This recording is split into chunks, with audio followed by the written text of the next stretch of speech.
power. Get the clues that you can use.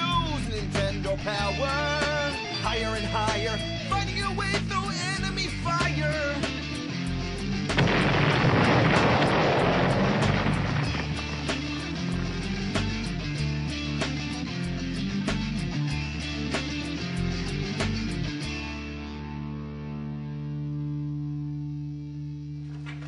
It's time to chill out. Nah, don't worry, I'm not going mellow on you or anything like that. And next time it's going to be a game review again. But for now, I just want to take you back to one of the most important parts of my childhood, Nintendo Power. You know, today there's internet. Anything you want to know about any game, you just look it up. But back then, your only source of information was magazines like Nintendo Power. If you had a subscription, you were the man. One of your friends will be breaking their balls to beat some game and you'll be like, oh, I know how to beat that game, or I know a code. That's because you had the power. Nintendo Power, motherfucker! When it landed in my mailbox, issue 1 was the most mind-blowing thing I've ever seen. Just opening up a page to a map of Metroid, it was so helpful. That game made you feel like a rat in a maze. Then there was the Super Mario Bros. Unlimited 1-up trick, the famous Contra code that gets you 30 extra lives, and how to skip to Zelda's second quest. All in this groundbreaking issue, from front cover to back, it is absolute classic. The one thing that used to piss me off was the NES Achievers section. It's just a bunch of nerds showing off their high scores. But how do you prove it? You gotta take a photo of your screen. And nobody really knew how to do that. I mean, remember, there were no digital cameras back then. So you take the picture of your screen, you have no fucking clue what it looks like, and there could be like 20 other pictures on the roll, so you either have to like waste them all or wait till it gets finished. You get your mom or dad to take it to the store to get the picture developed. It comes back and what does it look like? It looks like fucking shit. So Nintendo Power printed some guidelines basically saying, look dumb shits, this is how you do it. And if my game said cheese, I think I'd shit my pants. And if I was wearing that, I'd have problems. Nothing brings back memories like breezing through an issue of Nintendo Power. Remember when the Nintendo 64 was the Nintendo Ultra 64? Remember when the piece of shit Virtual Boy was called the VR-32? Remember the NES Satellite or the SNES Catapult? Remember Star Fox 2, the game that never saw the light of day? Remember reading about the new shows coming out like Captain N and the Super Mario Bros. Super Show? Remember that shitty movie The Wizard and that fucking dumbass Super Mario Bros. Movie? Man, I remember reading about that and being so excited, I couldn't wait to see that movie. But it was just like waiting for a buffalo to take a shit all over your face. Another thing powerful about this magazine was the power to know what games were coming out. But only if we could read between the lines, we would know how shitty they'd be. This one says, in-depth playing tips on the horrifying sequel to Castlevania. This one says Back to the Future has that distinctive LJN style and an interesting timer. Wow, they knew it was bad. Another classic section was the top 30, in which they'd list the most popular Nintendo games. I don't know what Ninja Turtles was doing at number 1 for so damn long. But anyway, it was only NES for a while, but then they started doing the top SNES and Game Boy games. They even had a top 5 for Virtual Boy. That's just hilarious, because that's almost the whole library of games for that fucking piece of shit. The covers were always exciting to look forward to. This one gave kids nightmares, and parents complained. I thought it was awesome. And I never noticed that face in the background till today. This one's cool because it's an owl, and owls are cool. But this one really sucks. Why is it all gray? I mean, what the fuck kind of cover is this? Oh, well, what the fuck? The illustrations were awesome too. Even if I didn't have the game, it was fun just looking at the pictures. Here's a page on Clash at Demon Head. Just a nice page, everything's fine. But then there's something that bothered me. What's this? He's flipping the bird. He's giving the finger. And I'm not making this up. Well, this one's kind of intimidating. I mean, what's Dracula's problem?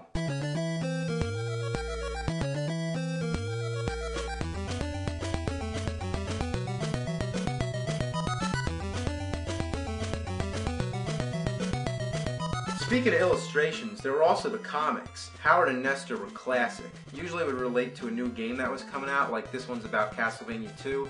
It even makes mention of that weird tornado thing. There's also a Tetris comic, Battletoads, Zelda, Mario, Star Fox, Metroid, Shadows of the Empire, and Killer Instinct. The ads were kind of weird. This kid better be careful not to get those games wet. Actually, those games suck ass. Throw them to the sharks. Wow, there you go. Huddle around the phone. Charge your parents' phone bill up the ass. Unmask the power animal in you. Uh-oh, here we go. And radicalize your game with a subscription to Nintendo Power. Holy shit, will it make me grow claws like that? You know it's gotta be awesome when you're flying a Jeep through space going apeshit with Nintendo controllers. This one's so weird, somebody actually wrote a letter asking, did you really freeze a Super Nintendo? I'd love to know. The answer, Jay, the wonders of special effects and photographic tricks. The answer that you're looking for is no. The block of ice is actually just a plastic shell. It's way cool though, huh? As Nintendo Power progressed, the ads went from being weird to just being fucking disgusting. Why the hell is there a picture of a jar of toenail clippings in a video game magazine? What were they thinking? Now here's the worst one yet. It's some old creepy bitch holding a log of shit. God damn. One ad was so gross, I stapled the page shut. I'm actually not joking. Then this one just shows a hurl bag. Yeah, that's great. That just sums up how I feel about the whole situation. Nintendo Power. Don't open unless you got a barf bag. Each issue always came with a poster. As you can see, I still have them on my walls, but each one represents frustration. Getting these things out without ripping the fuck out of the poster is just a real shit sucker. Ah, fuck!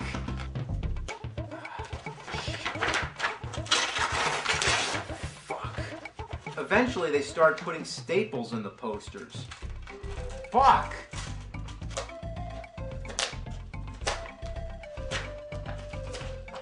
Piece of shit. Besides the posters, there's a lot of stupid shit like this Donkey Kong iron-on t-shirt. This weird scratch and sniff Earthbound thing. Oh, it stinks! Then there was also these cards in the back. I mean, what's the point? Star Fox looks fucking pissed. Speaking of Star Fox, there was also this fighter jet paper cutout model. Then there are those magic eye pictures. You're supposed to stare at this thing and see Mario or something. I don't see shit. There's also a contest in every issue. Grand prizes would include a sneak showing of the Ninja Turtles movie, a chance to meet Arnold Schwarzenegger, to win Bill and Ted's phone booth, to win a Street Fighter II arcade machine, to dig up dinosaurs, or to be an extra in The Mask 2. The Mask 2?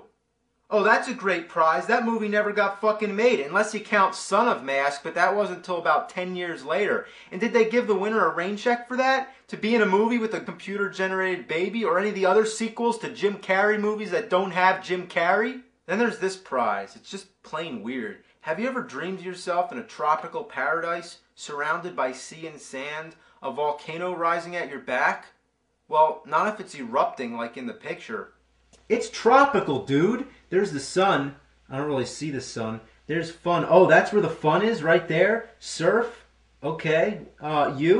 You're right there. Okay. Sand. Well, that is definitely sand. And trees. Yep, there are trees all over the place.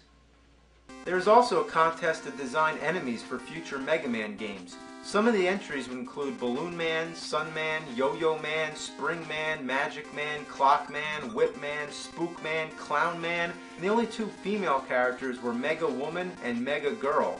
Then there's Weasel-Letta and Terror Teddy? What the fuck? Nintendo Power was great, but as it went on, they made some dumb decisions. It was really nice when the spines were all numbered, so I can easily organize all the issues, but then, what the fuck? That's so inconvenient. I mean, some of them didn't even have the number on the front cover. You had to open it to find out. Then they came back to their senses and brought the spines back with a picture of Mario. Way to go, above and beyond. So, let's read some letters. Here somebody asks, do your Nintendo tapes only last 5 years? Does it matter if you set them on chairs or if you put the controllers on the floor? Huh.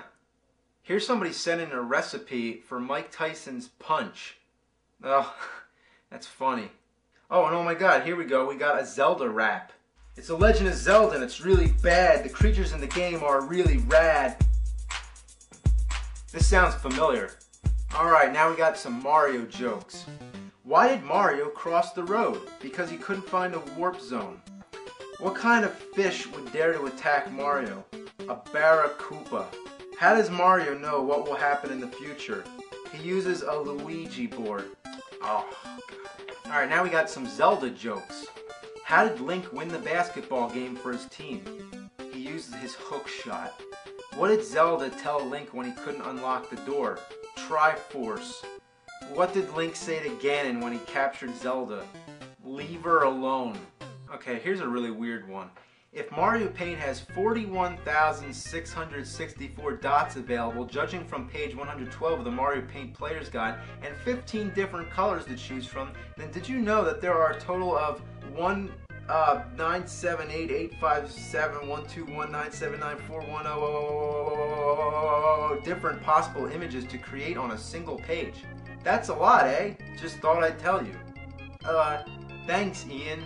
That's certainly some useful information. Now we got some complaints. The game I purchased that was completely different than I expected was Rambo for the NES.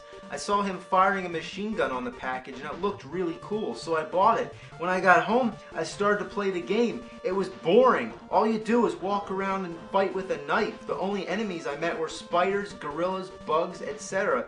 Tell me about it. We'll get to that one sometime. Ooh, here we go. I once bought a game from a friend called Fester's Quest.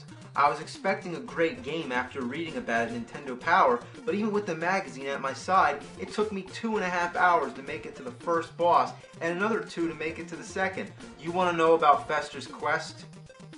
Next time. Now here's a good complaint. So, nice names, guys. Mario 64, Super Mario Kart 64, Pilot Wings 64, Wave Race 64, Killer Instinct 64, and the list goes on. Yeesh. I'm not really mad, but I think you guys could at least put some effort into the names of the games. He totally has a good point, but here's the response. So you're saying you wouldn't be in favor of our plan to rename the magazine Nintendo Power 64? Wow, what an asshole.